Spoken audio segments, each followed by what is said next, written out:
Milcar sells grenade launchers to the Mexican military. Milcar is boo! Milcar is responsible for deaths. Milcar is responsible for disappearances. Milcar hires corporations that are also responsible for that, like G4S, their private security. This is where you're at.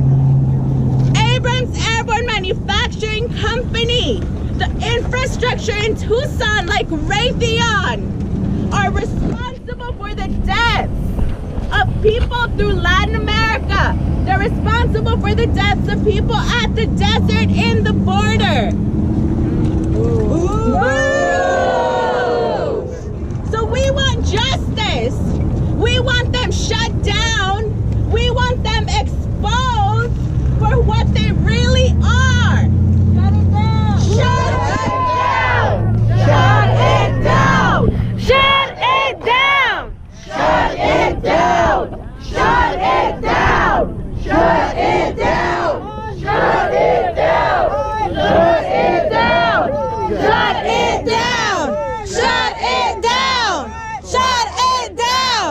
Shut it down. Milcar, shut it down. Milcar, shut it down. Milcar, shut it down.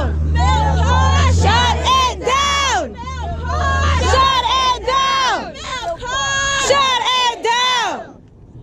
Abrams Airborne Manufacturing Company is just a division of all the companies. This is how they hide. How they hide in our communities.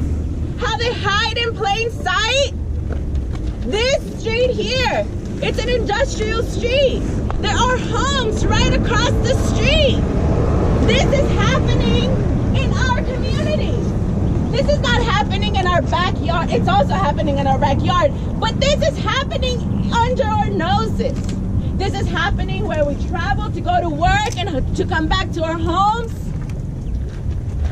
This is Tucson, and Tucson is also responsible. G4S, I want to point out, I know that we're here because of Milcar, but we also see that they have their private security here, and that's G4S. Boo! Boo! Boo! Let me tell you how G4S benefits from the deaths as well. G4S drives buses that deport people. G4S, everything. Everything evil. They have corporations and they have locations all over the United States and all over the world. And all over the world, they're responsible for deaths. They profit off of the migration of people. They profit off of the detention and the incarceration of our people. They profit from the exportation of weapons. They profit from the tickets that they give us. This is G4S, G4S. Boo! Milcar! Boo! We can have keep moving down. We got more people coming in. Please, we gotta move down. Slide up, slide up. What's up, girly? What's up, Joe Cruz? What up, Laura Waxman? Who's live streaming what? I'm videos on our Instagram. Shut it down! Shut it down! Shut it down! Shut it down! Shut it down! Shut it down! Shut it down! Let me introduce to you John Lindsay Poland, who's here, who's going to share with us some of the ways in which Milcar benefits off of these deaths. Good afternoon. Good afternoon. Good afternoon. Yeah. 10 years ago this week. 10 years. 10 years ago this week, Mexican Army Special Forces entered the home of the Guzman Zuniga brothers, Carlos and Jose. They lived in Ciudad Juarez. And the Special Forces went in and they detained these two brothers who were not guilty of anything. And they brought them to the army base in Ciudad Juarez and they began to torture them. They tortured them all day. At one point, one of them died. He stopped breathing, the life went out of his body, and he was no longer with us. So what did the soldiers do? These soldiers, who are members of a group of special forces called Los Mecánicos, who are a unit based out of Nogales, Sonora. Those soldiers went to their superior and they asked them, what should we do, Jefe? And the superior said, take them out to the desert. They're no more. So they take them out to the desert outside of Ciudad Juarez. And, can you hear me? Yeah. Okay. They take them out to the desert. The one is still living, and the other is gone. And they shoot the living brother. That's ridiculous. They disappeared them. They never reported their disappearances, their arrest. These two brothers, the father of these two brothers and their mother then began a quest. A quest like many of you have heard or you may have experienced, to look for what happened to them. They never found out until years later, when one of the members of Los Mecánicos confessed. He confessed to participating in this crime. And that was the only reason they found out where the brothers had been left in the desert and who was responsible. And the responsible man was a member of the Special Forces based out of Nogales, Sonora, of the 6th Battalion. The Special Forces of the Mexican Army carry multiple grenade launchers. These multiple grenade launchers are manufactured right here. The only reason why these crimes are possible is because these men are armed to the teeth. These multiple grenade launchers are made to kill people. They are not made to help people. That is what is being produced inside this building that you would never know. It doesn't even say Milcor USA. It says Abrams Manufacturing because it's a division of Abrams Manufacturing. All these people passing by in these cars have not a fucking clue what is inside that building. And that is why we're here, because this is only one. There are many companies like Milcor USA. Some of them are your local gun dealers. In Tucson alone, there are more than 220 gun dealers. In Arizona, there are more than 2,000 gun dealers. In this country, there are 80,000 gun dealers. And they are selling weapons that are then trafficked over the border and are used in countless crimes. Not just homicide, but forced disappearance and rape and extortion and many other crimes. So there is also in Arizona, how many of you live in Arizona? Raise your hand. Okay, Arizona in the house. Sony's in the house. And in Arizona, we also have Raytheon. Raytheon produces bombs that are exported all over the world. They're used in the war of the Saudis in Yemen. And they are also being exported to the Mexican military to be used in the so-called drug war. The so-called drug war.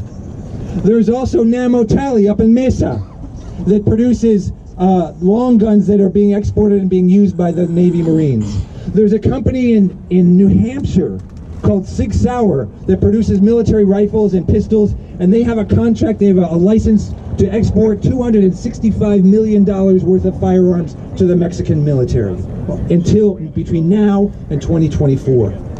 And those arms are going to be used to kill people. They're going to be used to harm people.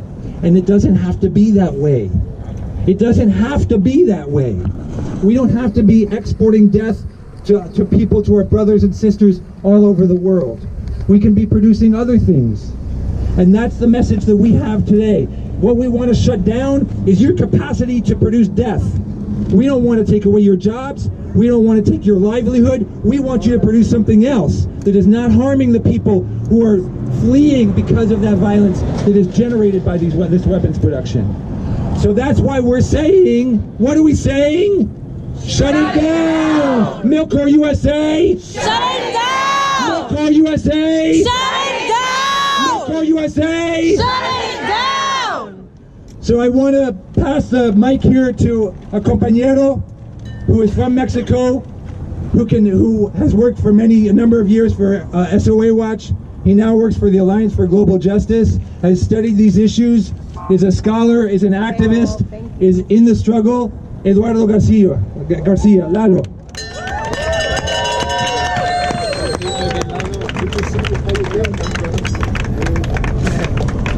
Before I start, I would like to ask people to keep moving a little bit further there, because it seems like all people is just like accumulated on that side, and the compass that are taking care of us are asking us to move a little bit closer. Metrallo, bro. Oh. Milcor USA! Shut it down! Milcor USA! Shut it down! Hey, hey, ho, ho! Milco's got to go! Hey, hey, ho, ho! Milco's got to go! Hey, hey, ho, ho! Milco's got to go!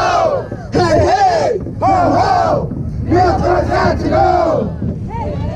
I bet. It is necessary that we take action now, because they're annihilating us. It is necessary that we do something right now. These are the last words of the compañera Nadia Vera. Nadia Vera was an activist, an academic, killed in Mexico City in 2015. Nadia was killed along photojournalist Rubén Espinosa. Nadia was killed along Alejandra Negrete, Yesenia Quiroz, Mile Virginia Martín, and for them we say presente, because the votes are not in vain. Today we are here to announce Milcor. Today we are here to announce the police that is rooted in white supremacist practices. Today, we are here to say not one more. Not one more! Today, the School of the Americas Watch, the border Encuentro, give us the opportunity to uplift the voices of all those people that were not able to see this day start. Today, we are here to honor the struggle of all those people that were not able to cross borders. Today, we are here to show up in solidarity with the people all over the continent, the people of color, indigenous communities, women, LGBTQ. These are our families, and the resistance is here and the resistance is now. What has happened in Mexico is not a case of rotten apples. What we have in Mexico is a consequence of US intervention in Latin America. What we have in Mexico is a really good example of how the United States has destroyed the social fabric and has allowed the collusion between the state and organized crime groups. There is people that say that on September 26, when the Yotzinapa students were disappeared, we lost a big part of our heart. And that is true.